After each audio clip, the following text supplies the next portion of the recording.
when it comes to home decor, we all have our individual preferences, but we can still use some basic design principles to make it all work. So here with great tips is one of our fave interior designers. Please welcome back Michelle Dirkse. It's good to see you. So I love your ideas because even if you show us high-end things, we can duplicate on our own budget. Exactly. They're ideas. So let's start here. Okay, I think this is the easiest thing. Everyone can do this. We always talk about, oh, you should test your paint first. How do we do that? Well, what you can do is you can go to your paint store. Here we have Benjamin Moore, which is one of my go-to favorites, and they can do a ready-made tiny can of it, and so you can just test it out on your walls. Then the other thing I want to say about painting is not only, they say test it on the walls. What does that mean? Well, we're looking at, do you like the color? What does it look like in your home? And what does it look like with your belongings? So I think that's something everyone can do. You can do that, and that's something we can do without a big budget. You can do your own work. This is $8. It's just paint. And you can at least take a look at that. I love it. And there are all these great paint chips.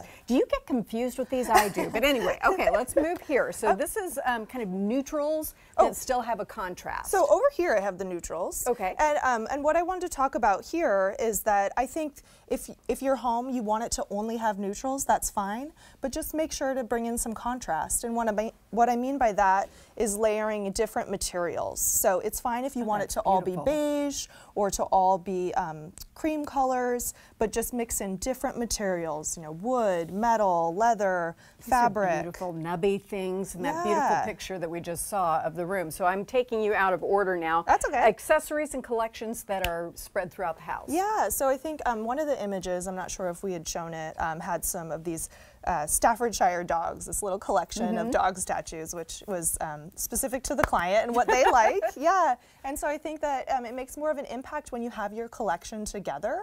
And in addition to that, when you're designing, and let's say on the coffee table you have, oh yeah, that's the image right there. So they're the little dogs on the right. Yeah, and it's much more of an impact when you have them grouped together versus scattered throughout the home. Now, when you're trying to put a collection together like that, it's always, to me, a little bit challenging to know how to lay it out in terms of height and what to. Are there some general rules with that you can share with us? Yeah, it's so funny. When I was changing careers and I was working in retail, they told me to design like a pyramid. And I think the takeaway from that is to make sure that you vary heights and to kind of group things together. So it doesn't really matter what order they're in, but put them together and let them vary in height. Okay. Layering.